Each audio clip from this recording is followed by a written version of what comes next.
Kingdomcast de hoje, a gente tem um convidado. Gente, nunca veio. Letícia, já veio um neurocientista aqui? Não. Você já falou com um neurocientista? Não. Nem eu. Pois estamos recebendo hoje, Ricardo Caiado. Seja muito bem-vindo. Como eu falei, né? A gente está aqui tremendo nas bases para poder falar com os neurocientistas da vida, porque a gente, né, adora esse assunto. E óbvio que eu tô aqui também na cadeira de aprendiz e você trouxe vários assuntos, várias novidades aqui, não só para o mercado, mas para mim também como profissional. Mas a primeira pergunta que eu tenho para você é quem é o Ricardo Caiado? Podemos dizer que eu sou um grande curioso. Então a curiosidade ela nos molda a achar respostas e testar hipóteses, né? Então você buscando respostas, você pelo menos às vezes não encontra as respostas, mas a jornada ela já te traz experiência e com isso você acaba se motivando, se divertindo também com o processo. Mas E essa curiosidade, né? Esse ser curioso te levou a um entendimento e a uma descoberta de um produto. Seria isso? digamos que foi de uma maneira quase que inesperada, porque quando você inicia o processo de uma pesquisa, de uma hipótese, você nunca sabe o que você vai encontrar. Quer dizer, você estima, você tem um planejamento, sim, mas durante a jornada muitas coisas ocorrem. Então, foi, digamos assim, quase que acidental que isso ocorreu. Não foi uma busca objetiva minha. Mas, inevitavelmente, eu fui levado para esse campo. E fui gerando soluções, uma vez que o nosso país, o nosso mercado não atendia as especificações, né? E a gente viu que algumas desses protocolos, dessas entregas que a gente queria fazer eram ineficazes. Então, aquela coisa, a gente teve que gerar uma solução que o mercado não tinha. Soluções para? Para gerar melhorias na vida das pessoas de uma maneira geral, né? Então, quais são as pessoas para as quais hoje você conseguiu gerar melhoria? Tem um público específico? Bastante. Eu venho de uma área da pesquisa, então sim, a gente estava realizando pesquisa de monitoração e mapeamento do sistema nervoso autônomo, que é o sistema involuntário, sim, e do sistema nervoso central. certo. Sempre que a gente falar sistema nervoso central, a gente vai estar pensando em cérebro mesmo. Só que a gente começou a se deparar com algumas neuroinflamações. E as neuroinflamações, elas geravam sinais e sintomas iguais ou piores do que algumas patologias, algumas classificações de patologias. Certo. Então a gente, muitas vezes, lá no início da carreira, a gente usava testagens. E as testagens, elas tinham alguma margem de erro. Por exemplo, a pessoa iria fazer um teste ou iria dar uma queixa que estava triste. Certo. A gente atribuía a uma questão mais existencial, de vida, ou tentava achar sentido e significado. E às vezes a gente não encontrava. Até que eu me deparei com uma pesquisa do Andrew Stowe, em 99, que ele, utilizando uma cintilografia, ele mostrou que alguns pacientes dele, que estavam sendo diagnosticados com transtorno bipolar, ele havia trabalhado uma dosagem alta de um tipo específico de ácido graxo. O ácido graxo é uma gordura, sim, né? Que a gente chama de ácido graxo de cadeia longa, certo, que era um ácido chamado eicosapentaenoico, que é o ácido graxo de cadeia longa. Então essa alta dosagem fazia com que o cérebro diminuísse os processos inflamatórios. E aí o paciente ficava menos queixoso.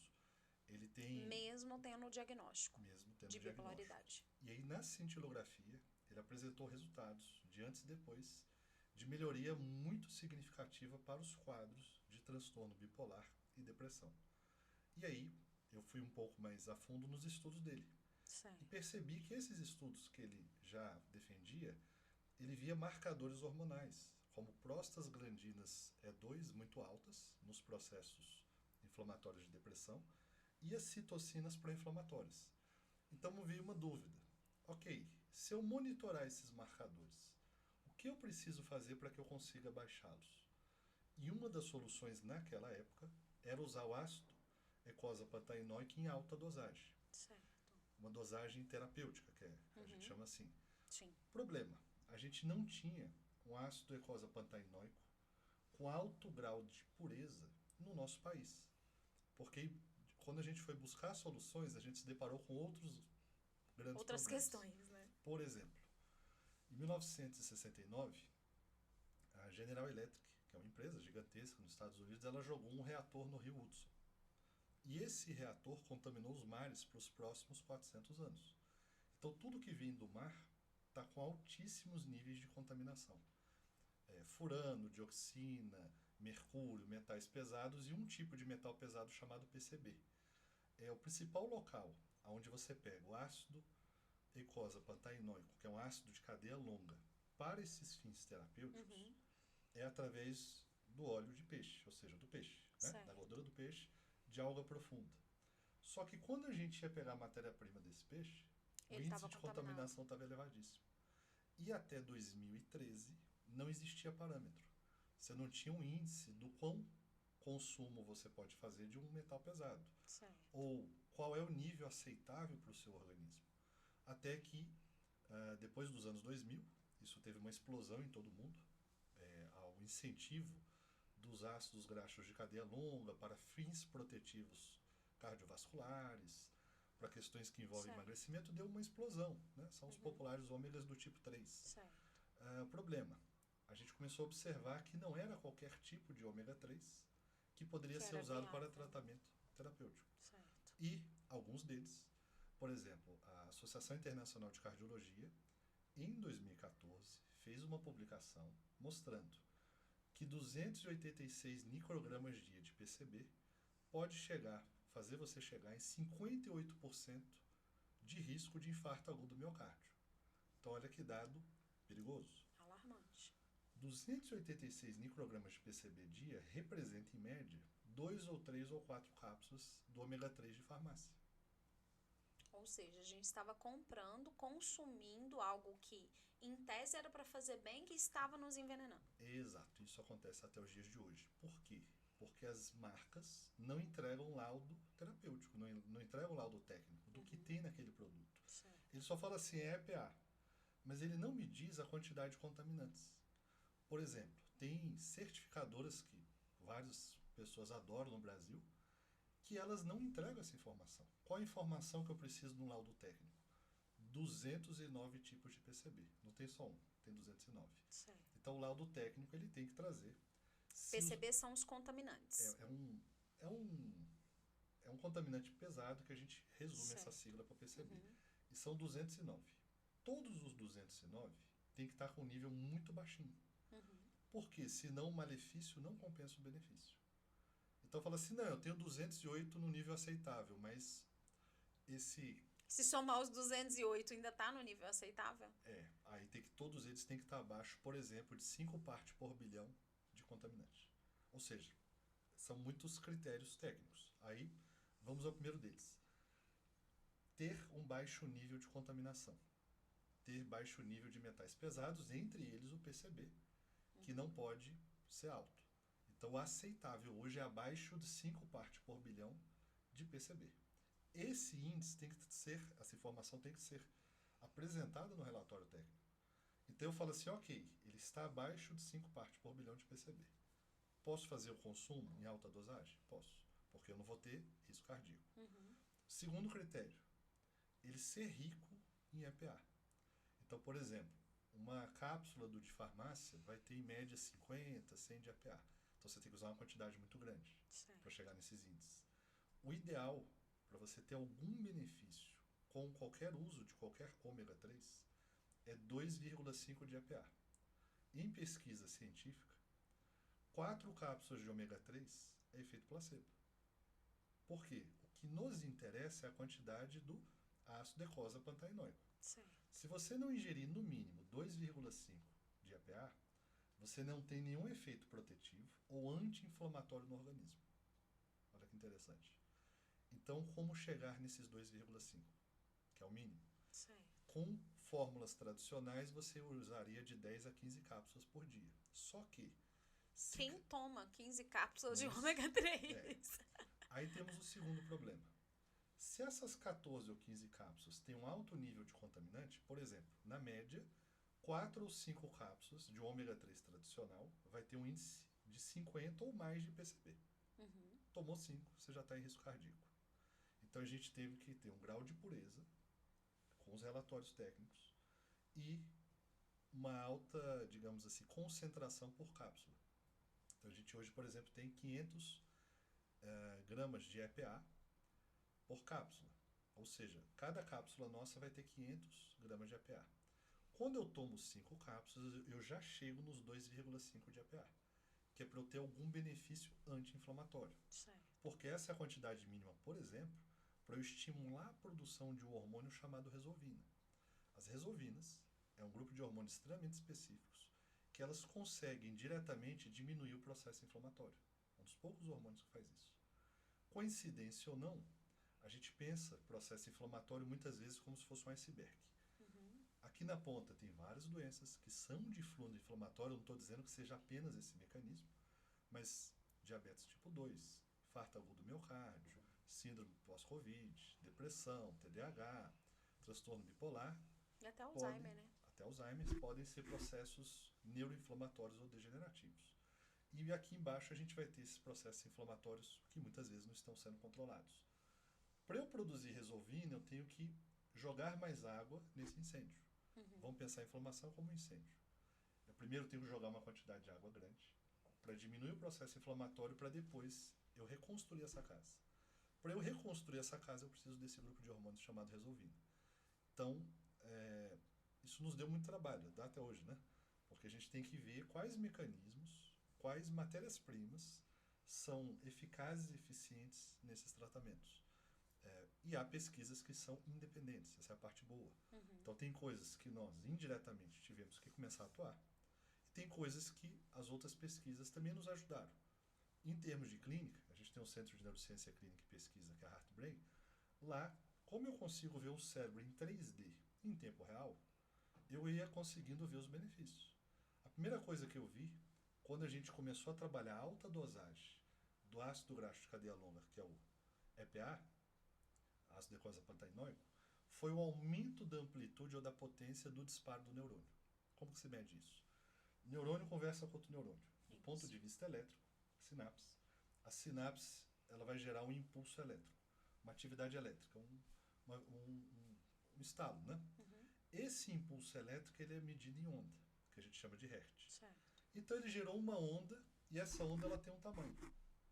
Pra gente, quanto maior o tamanho da onda, que é a amplitude, pra gente é potência. Se fosse um carro, são os cavalos. Então a gente começou a observar que muitos pacientes que estavam se queixando de fadiga, de cansaço, de letargia, a gente ia medir nesse marcador, nesse neuromarcador do cérebro, a amplitude da onda estava baixa, que a gente chamava de, tecnicamente, de low voltage, baixa voltagem elétrica. O low voltage estava aqui.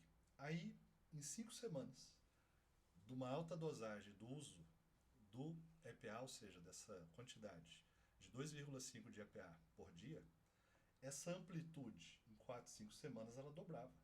É como se você dobrasse os seus cavalos. Entendi. E com isso a energia voltava. Aí eu falei, interessante, porque se essa amplitude aumentou, a energia, muitas vezes, a disposição aumentou. Não era uma coincidência. Então esse foi o primeiro indicador que a gente encontrou de maneira independente nos nossos estudos. Nos estudos independentes, ou seja, que não dependiam de nós, tem um estudo de 2007, que é do Sorge e colaboradores, que eles compararam, aí já é um estudo independente, comparando TDAH. O Brasil classifica 3 tipos: tipo desatento, tipo hiperativo e tipo combinado. O mundo já fala hoje em 7 subtipos, né? Mas, nesse estudo, eles queriam ver a efetividade de uma alta dosagem do EPA para o tratamento do espectro do déficit de atenção. Que, em resumo, para quem nunca ouviu falar, a pessoa fica desatenta, fica com dificuldade de se manter atenta durante muito tempo. Preso numa atividade durante um longo prazo. Também pode chamar de atenção sustentada. Aí, eles pegaram e dividiram 4 grupos. O primeiro grupo estava utilizando o EPA, que é esse ácido eicosapentaenoico, mais o metilfenidato. Nosso país vai ter Ritalina, Vivance e Concerta, que é a Ritalina, né, o nome técnico da Ritalina. Então usou EPA mais metilfenidato. Segundo grupo, só metilfenidato. Terceiro grupo, só o EPA. E o quarto grupo é o grupo controle, que é o grupo placebo. Para a gente ver se é placebo ou não, se deve ter referência ou não. Em 3 semanas, a melhor resposta foi o do primeiro grupo, quando juntou o EPA junto com o metilfenidato. Quando vai para a 6ª semana, o metilfenidato ele dá alguns efeitos colaterais. Humor, afeta um pouquinho o sono.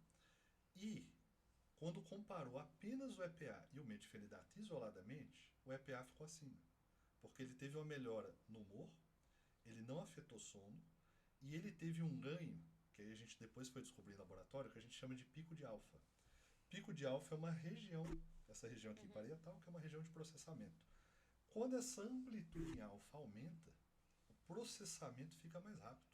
Então a pessoa, podemos dizer que ela fica mais esperta, mais rápida ou até mais inteligente. Inteligente é difícil a gente afirmar, mas a velocidade de processamento, isso é fato que aumenta.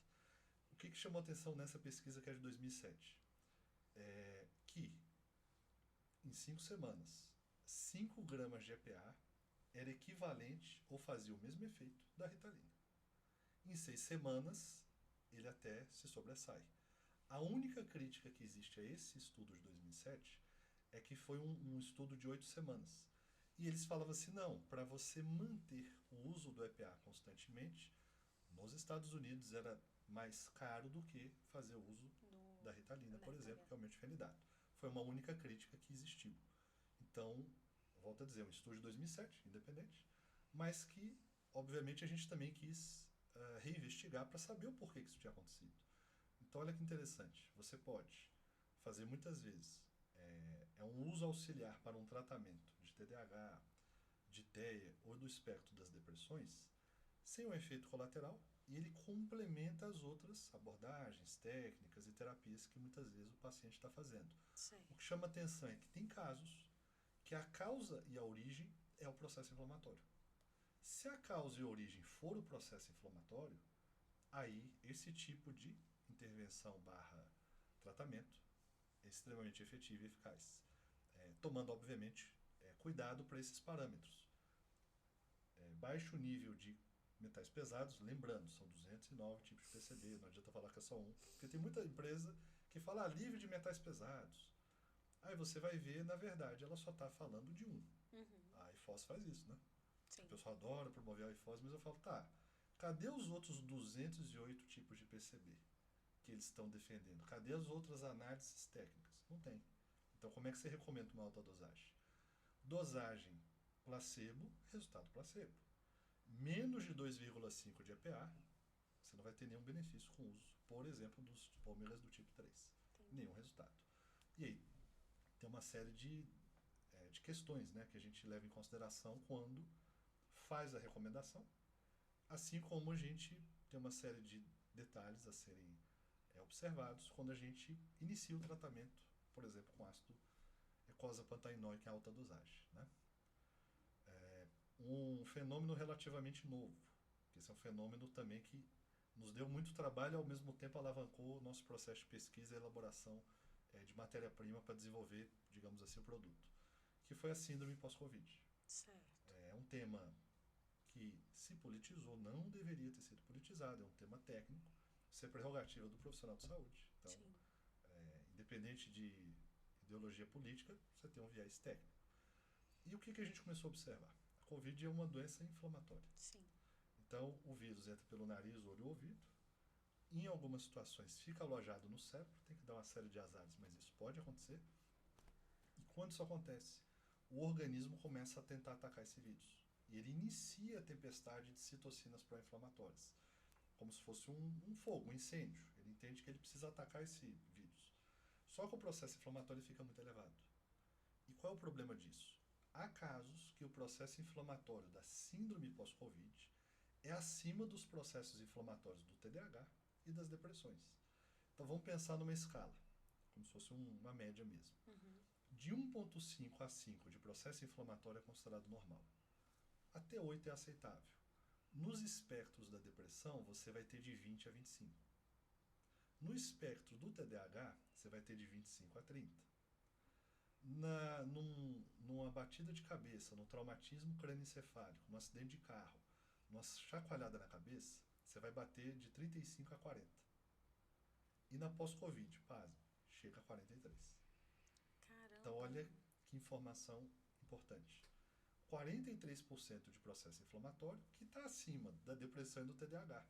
Então, a gente começou a ter uma explosão de falsos positivos de TDAH. Porque ele está desatento, ele está com fadiga. Ele vai fazer uma testagem, óbvio que vai ser TDAH. mas ele não vai saber que ele está com processo inflamatório. Por que o diagnóstico é difícil? A pessoa não sabe que teve uma COVID em junho. Passou 6 meses, ela começa a apresentar o que a gente chama de síndrome pós-Covid. A síndrome pós-Covid é o vírus está no seu organismo, gerando um processo inflamatório, não gera sinal e sintoma, é subclínico, mas depois de 6 meses você começa a ter alguns fatores. A Nature fez uma publicação em 2021, muito interessante, falando da síndrome pós-Covid. Pegou uma amostragem de quase 48 mil pessoas, 47.900.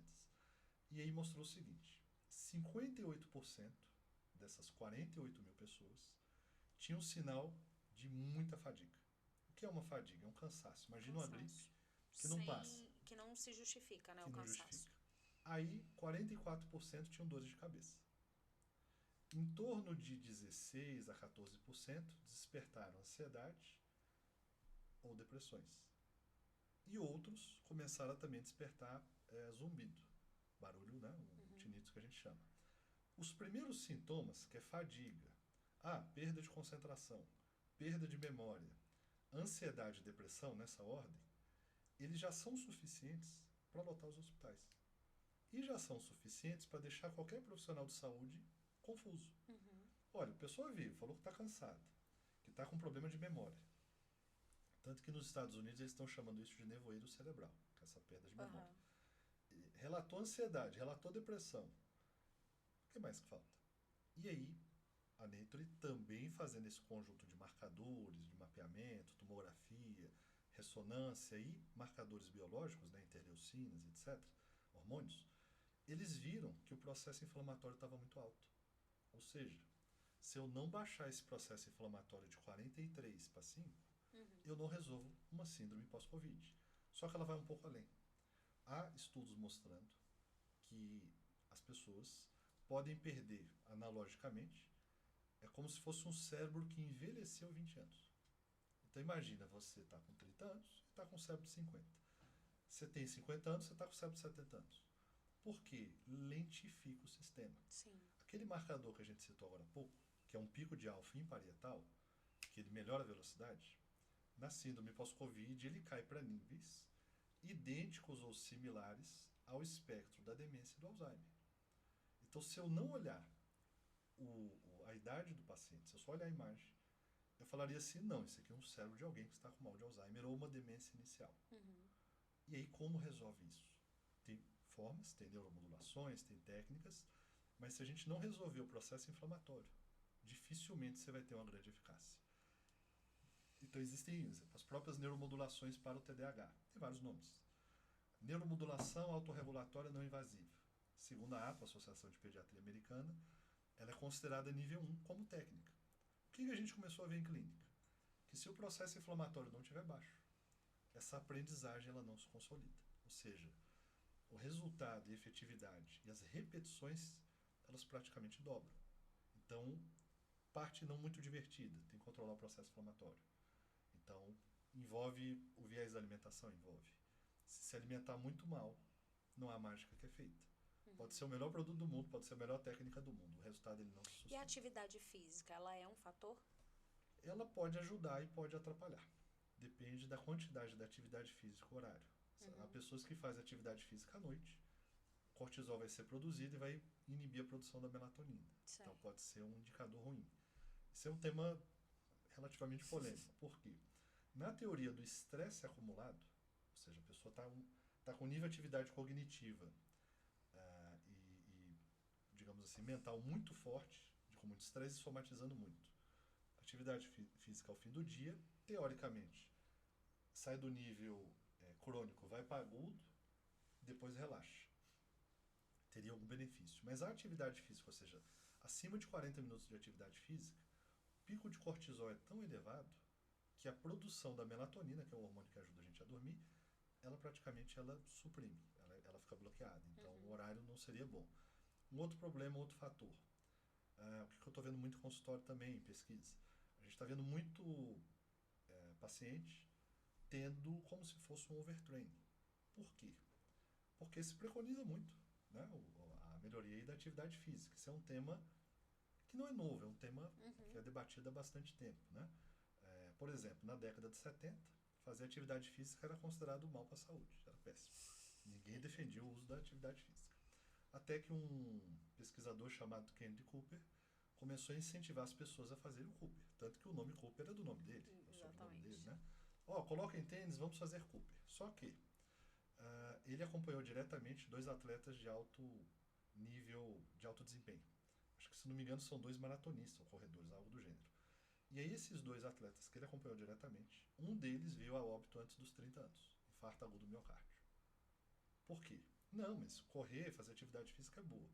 E aí depois ele escreve um livro chamado A Revolução Antioxidante. Ele mostra que o excesso da atividade física gera uma explosão de oxidação, vamos pensar assim, no organismo, e isso poderia aumentar, digamos assim, o risco de malefício à saúde do que de benefício.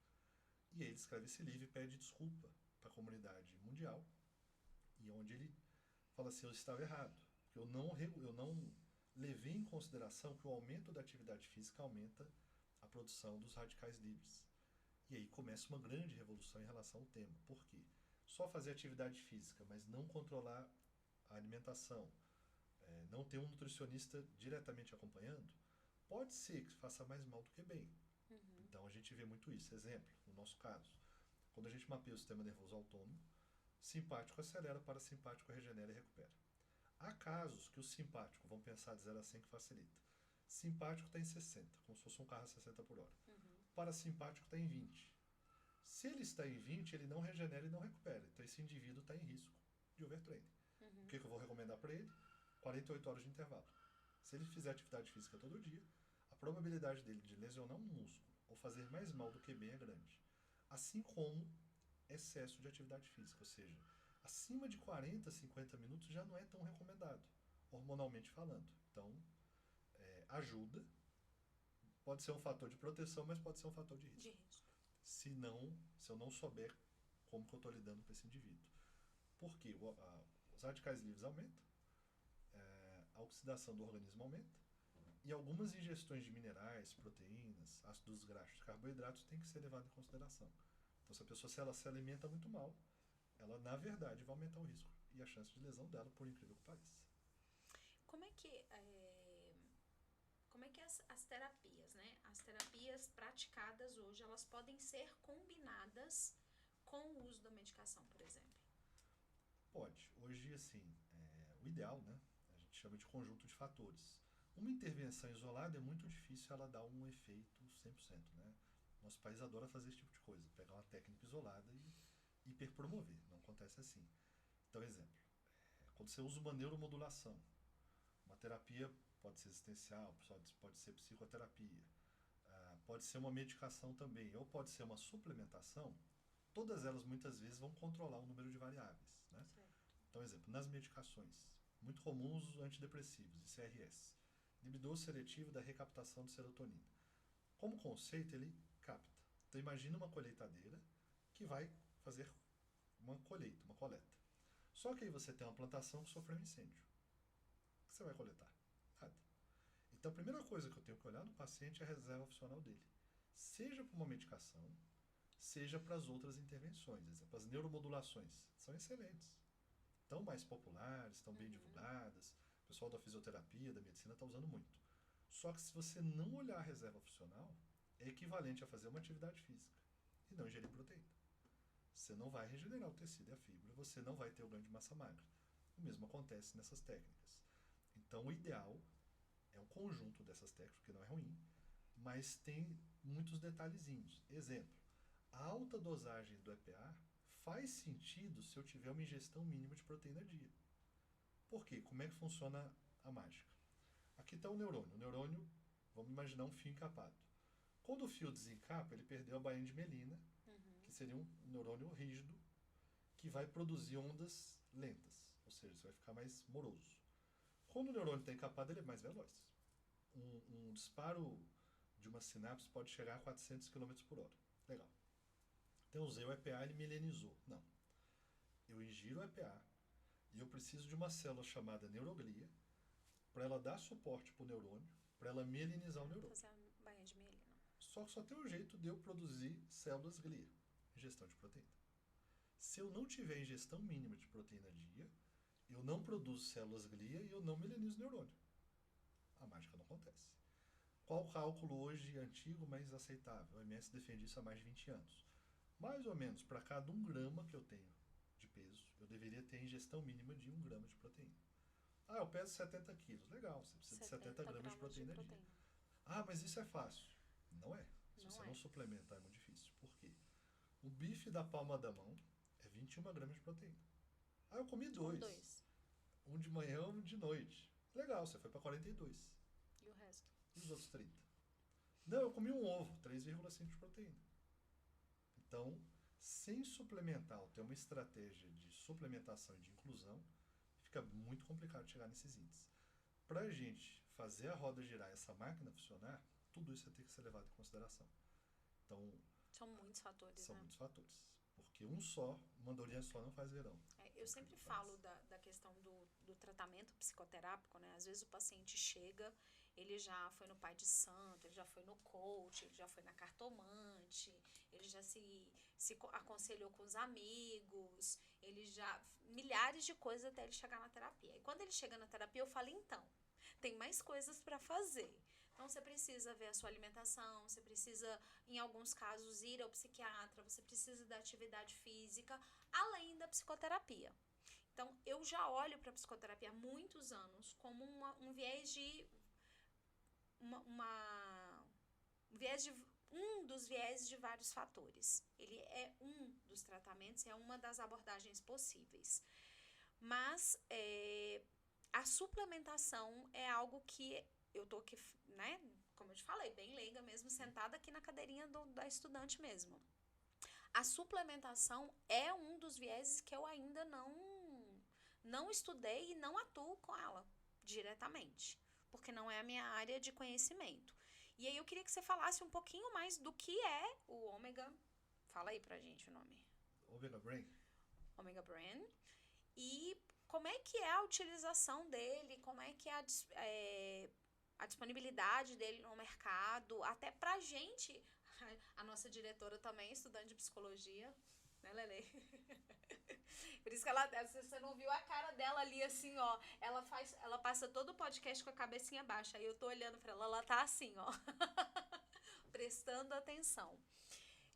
Para que a gente não só tenha conhecimento, mas para que a gente também pesquise, procure entender um pouco mais. Assim, como suplementação, o benefício mínimo são 2,5 de APA por dia, né? Certo. E isso já gera algumas melhorias em relação ao humor, em relação à concentração, a pessoa já percebe algumas diferenças. Certo. O tratamento terapêutico depende de uma avaliação. A avaliação você consegue ajustar melhor essa dosagem. Como é feita essa avaliação? É um mapeamento que a gente faz na clínica, onde vamos fazer um mapeamento e escaneamento do sistema nervoso central. Certo. E um do sistema nervoso autônomo. Entre os parâmetros que nós temos, a gente tem um deles que mostra pra gente o processo inflamatório, que é aquele que eu citei. Uhum. Então, se ele estiver muito elevado, eu tenho que baixar ele um pouquinho. Porque quando baixa ele um pouquinho, as outras intervenções vão fazer mais efeito. Imagina um atleta que torceu o pé. Se eu colocar ele para jogo, ele agrava a lesão. Uhum. Aí a culpa não é do técnico, não é do terapeuta, não é do psicólogo dele. Até para eu deixar ele mais apto para uma terapia de fala, eu tenho que baixar o processo inflamatório dele. Certo. Porque as conexões vão ocorrer, né? Ou aumenta a probabilidade de ocorrência.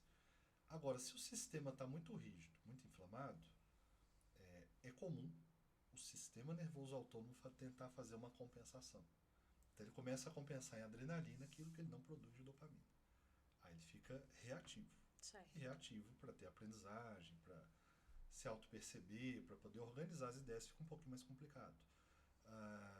Por exemplo, pensando em desenvolvimento. A primeira área do cérebro a ser melinizada é o occipital. A última área a ser melinizada é o córtex pré-frontal. Isso ocorreria por volta dos 20 anos. Uhum. A OMS já coloca hoje que o adulto é 24 anos, né? Não é mais 18. Então o que a gente começou a perceber? O Valon já falava que era 29. Então pensa assim, a última área a mielinizar, ou seja, chegar à bainha de mielina e chegar à atividade elétrica, o impulso elétrico é o pré-frontal. É só a região do foco, da concentração, do controle de impulso, da resiliência, da tomada de decisão, da atenção toda a área sustentada. executiva, né? da organização das ideias e da resiliência. Então, o adolescente ele vai ter menos controle desses impulsos e menos racionalidade. As gerações anteriores, não sou eu falando isso, há vários estudos mostrando que as gerações mais novas, pela primeira vez, estão tendo menos desenvolvimento cognitivo do que a geração dos seus pais. É a primeira geração da história que podemos dizer que é menos apta ou menos esperto ou menos inteligente do que seus pais. É a primeira vez que isso acontece na história. E muito tem se falado dessa deficiência ou dessa falta de melanização do pré-frontal. Por quê? Nossos avós e pais, eles tinham como cultura usar o óleo de fígado de bacalhau, que era emulsão Scott, que naquela época tinha o EPA em alta dosagem. Então você tomava isso. A geração atual é que se alimenta uma das piores, e essa mielinização não está chegando a tempo. Está com atividade virtual, subjetiva em excesso, atividade concreta quase nenhuma, função executiva quase nenhuma, e essa região desligada. Se essa região está desligada, eu me torno menos humano. Então, eu fico também menos racional, vou pensar menos antes de agir. Então, a gente tem essa região. Quando se usa o ácido eicosapentaenoico, você aumenta a probabilidade de mielinização, por exemplo, antes de chegar aos 20, 24, 25 anos. Há estudos Viu aí, também, né, Letícia? Há estudos que Os mostram... meninos da sala com 20 anos precisam ouvir isso. Tem estudos também já mais antigos, eu estou sem de cabeça a referência, que eles compararam grupos de estudantes que usavam o EPA, ácido eicosapentaenoico, com 2 gramas, 2,5 de EPA, e grupos que não usavam. Coincidência ou não, os grupos que usavam tinham um desempenho acadêmico maior. Depois eu tenho que lembrar onde está essa referência, mas eu tenho ela também. Então é um índice interessante. Um outro fator muito bom, ainda bem que eu lembrei agora, que é a questão das chamadas depressões pós-partos. Hoje os obstetras estão começando, como cultura, a recomendar o EPA, o ômega 3. Até 2015 a gente não via isso. A gente começou a ver de 2018 para cá. Por quê? O neném está sendo desenvolvido. Então ele começa a fazer a construção dele ali, a primeira fase da construção epigenética dele, o primeiro andar do desenvolvimento. Só que aí, a primeira coisa que ele precisa para desenvolver o cérebro dele é o ácido eicosapentaenoico, que ele vai pegar em maior abundância no cérebro da mãe. Então, já que a mãe não suplementa, ele vai pegando. O organismo ele vai tirar tudo que puder para mandar para o bebê. Exatamente. E aí a criança vai se desenvolvendo. Porém, quando esse neném nasce, muitas vezes essa mãe já está com deficiência desse EPA. E aí, coincidência ou não, muitas vezes ela desenvolve a depressão pós-parto. E às vezes até psicose pós-parto. Exatamente. A estatística vai falar de 3:1, mas se não suplementa, fica difícil. Por esse motivo, os obstetras começaram a já fazer essa recomendação, não só no pré-natal, né? Ou seja, quando programa-se o bebê, como durante o desenvolvimento do bebê, como no pós-nascimento. No pós-nascimento, elas repõem, ou seja, continuam tomando, porque esse EPA é passado por leite da mãe. Aí o leite da mãe já vai com esse EPA para essa criança, que vai desenvolver melhor o cérebro, imunidade, uma série de fatores. Na Universidade de Harvard hoje eles têm pesquisas para monitorar e avaliar a quantidade de EPA que existe nesse leite materno. Que legal. E tem esses exames fora do país também. Então, a mamãe sabe assim, olha, tem a quantidade ideal para o neném? Tem um estudo, não vou me lembrar da referência, mas foi feito por uma enfermeira em uma universidade grande fora do país, que ela faz um estudo mostrando a qualidade do leite de acordo com a necessidade do bebê. E ela mostra um leite num período em que o bebê estava gripado, que o leite ele volta a ser um colostro.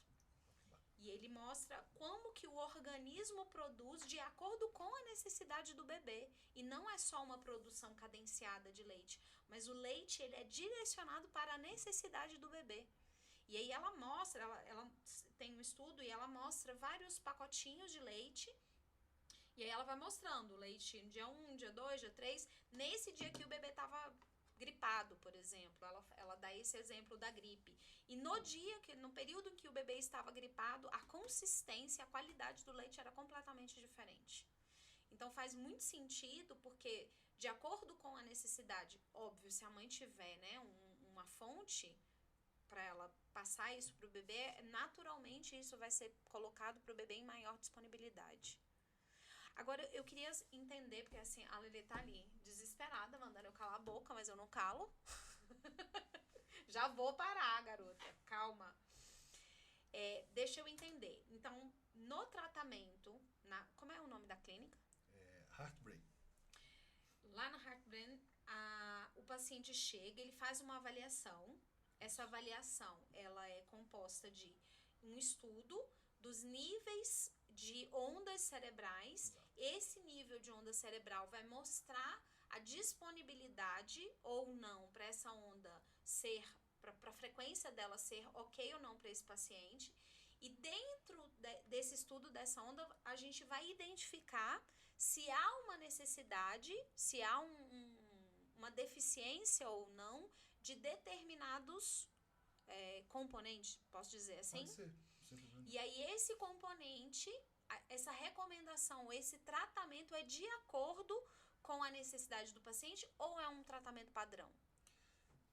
Na clínica, quando a gente tem esses marcadores, que são muitos, né, quase 2.000 variáveis, a gente consegue personalizar. Ele é muito direcionado. Mas, por exemplo, aquela pesquisa que eu citei de 2007, ali eles já fazem um tratamento independente, sem mapeamento, sem nada. Eles colocaram que 5 gramas de EPA faria um efeito igual ou melhor que a Ritalina em 6 semanas. Né? Ali é uma coisa independente. Então, se eu usar 5 gramas de EPA, eu teria um benefício idêntico da Ritalina. É isso que o estudo diz. Aí não é o Ricardo. O Ricardo, olhando de maneira muito minuciosa, eu vou tentar ter a dosagem exata. Se são 7 gramas de EPA, se são 3 gramas, se são 2,5. Se é um caso de demência, se é um caso de pós-Covid. Então, isso com a avaliação... Vai variar de acordo com a necessidade do paciente. Aí é muito preciso. Certo. Agora, de uma maneira genérica... Isso que eu ia perguntar agora. 2,5 de EPA é uma recomendação, até o FDA já defende há algum tempo, que é uma recomendação segura, sem efeitos colaterais e sem contraindicação. Tanto que é digamos, uma recomendação padrão.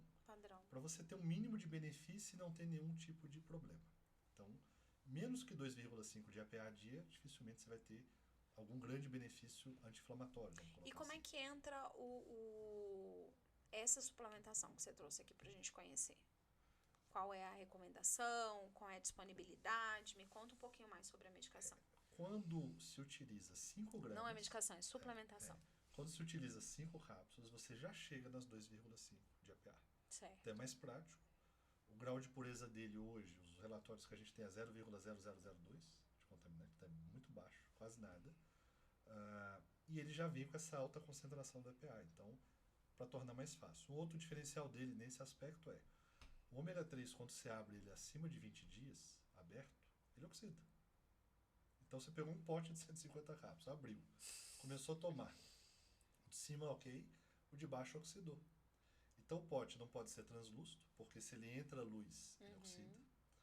E ele tem que, de preferência, quando aberto, consumir 20 dias.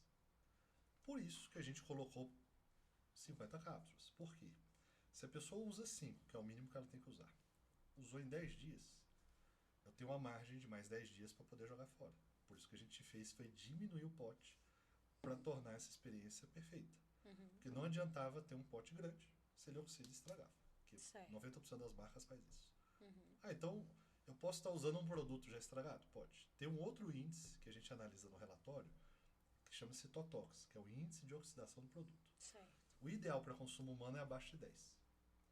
A maior parte das marcas trabalha acima de 15. Então tem produto que o nutricionista está recomendando. Que já o vem oxidado. Já oxidou e já estragou. É vendido caro, como uma marca maravilhosa, e a pessoa toma. Porque não entende o relatório. Então, o nosso é abaixo de 8, que é o ideal para consumo humano, e a gente tem os 3 relatórios técnicos que mostram o que tem dentro do produto, mais ou menos essa ideia. E a recomendação dele para... você já falou da pós-Covid, do TDAH. Tem mais alguma recomendação para tratamento dessa suplementação? Alguns nutricionistas e obstetras recomendam, numa gravidez, nutricionista, né, obstetra. Para evitar uma depressão pós-parto. E também nos quadros de demência e Alzheimer, somente demência inicial, a gente às vezes tem que trabalhar esse processo inflamatório também. Tem um artigo de 2015 do ENECA que ele mostra a relação de neuroinflamação e o início do mal de Alzheimer. Então, exemplo, Estados Unidos, eles estão chamando a diabetes tipo 3 de Alzheimer, né?